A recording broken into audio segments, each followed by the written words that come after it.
ओम बिरला का स्पीकर बनते ही मोदी 3.0 का स्पष्ट संदेश।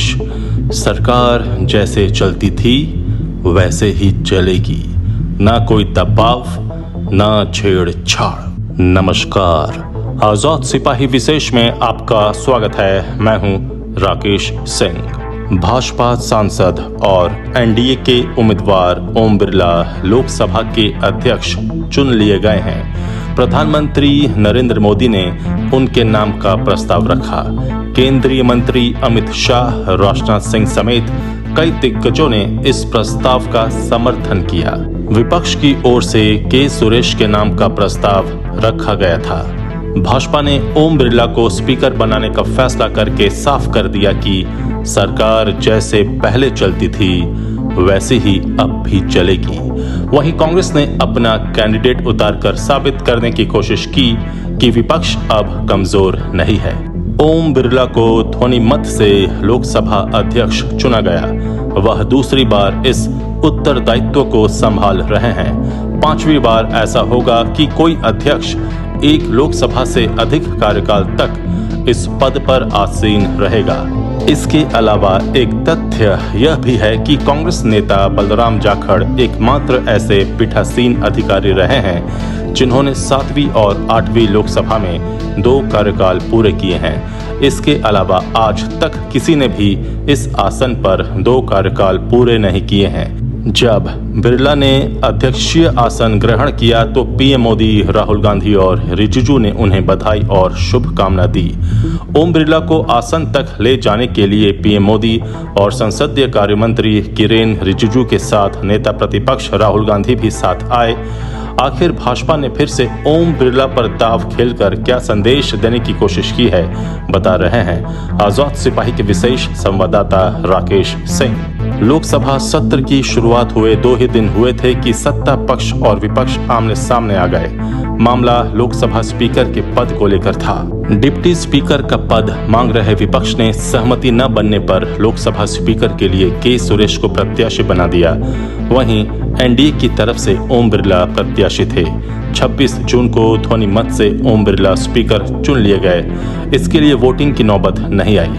अगर वोटिंग होती तो देश के संसदीय इतिहास में यह तीसरा मौका होता जब लोकसभा स्पीकर का चुनाव वोट डालकर किया जाता।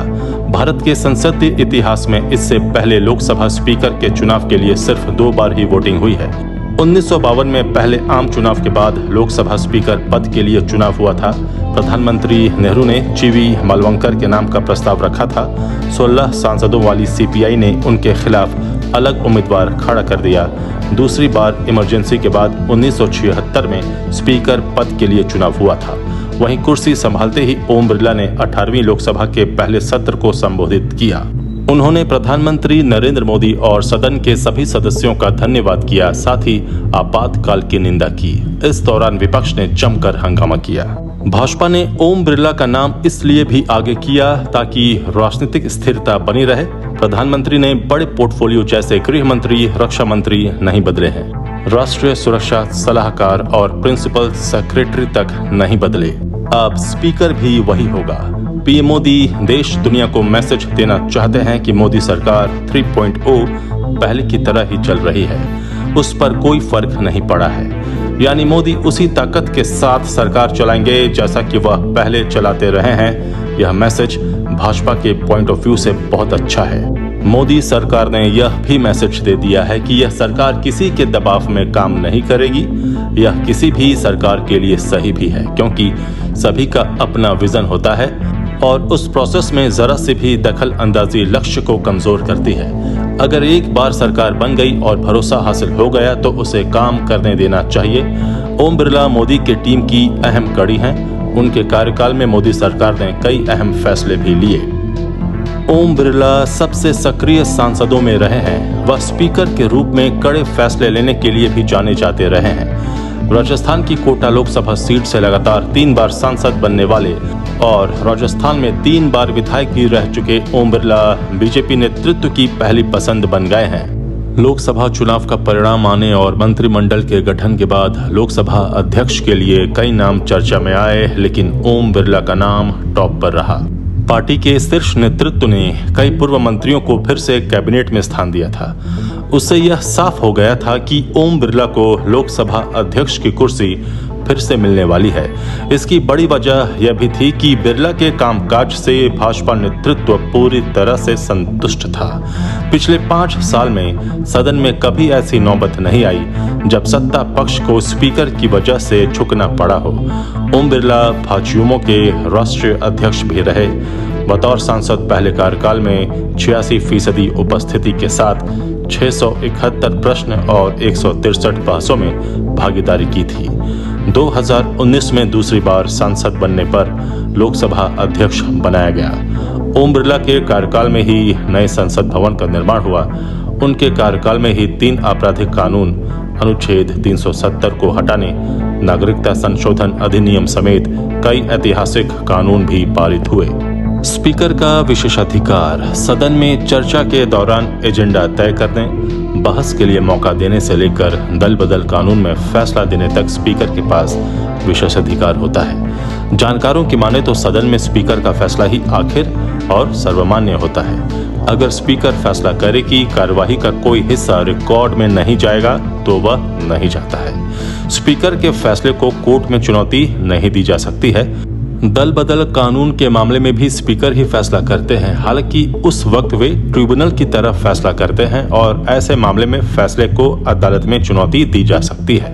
ओम बिरला राजस्थान सरकार में संसदीय सचिव थे। इस दौरान उन्होंने गंभीर रोग से पीड़ित मरीजों के इलाज के लिए 50 लाख रुपए की वित्तीय सहायता दी थी।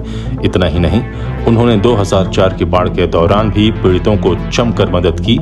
साल 2006 में ओम बिरला सुर्खियों में उस वक्त आए जब उन्होंने स्वतंत्रता दिवस की पूर्व संध्या पर कोटा और बूंदी में आयोजित आजादी के स्वर कार्यक्रम में 15,000 से अधिक अधिकारियों को सम्मानित किया था।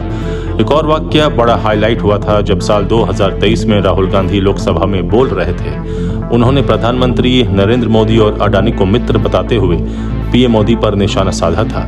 इसके बाद सत्ता पक्ष ने हंगामा कर दिया था। इसके बाद जब राहुल गांधी अपने भाषण को खत्म कर सीट पर बैठे तो स्पीकर बिरला ने कहा कि कोई भी बाहर यह ना कहा कहे कि स्पीकर साहब माइक बंद कर देते हैं, यह अच्छी बात नहीं है। इसके बाद राहुल गांधी स्पीकर बिरला की बात सुनकर फिर खड़े हुए और बोले, स्पीकर साहब यह बात तो सही है कि आप माइक बंद कर देते हो। अब राहुल गांधी का अपना अपना तर्क है, देते रहते हैं। तो वही ओम बिरला का स्पीकर बनते ही मोदी 3.0 का स्पष्ट संदेश है कि सरकार जैसे चलती थी वैसे ही चलेगी, ना कोई दबाव होगा और ना कोई छेड़छाड़। आजाद सिपाही के विशेष में अभी इतना ही। आप हमारे इस YouTube चैनल को जरूर सब्सक्राइब करें और भी अधिक खबरों के लिए पढ़ते रहिए अपना लोकप्रिय दैनिक अखबार आजाद सिपाही। धन्यवाद।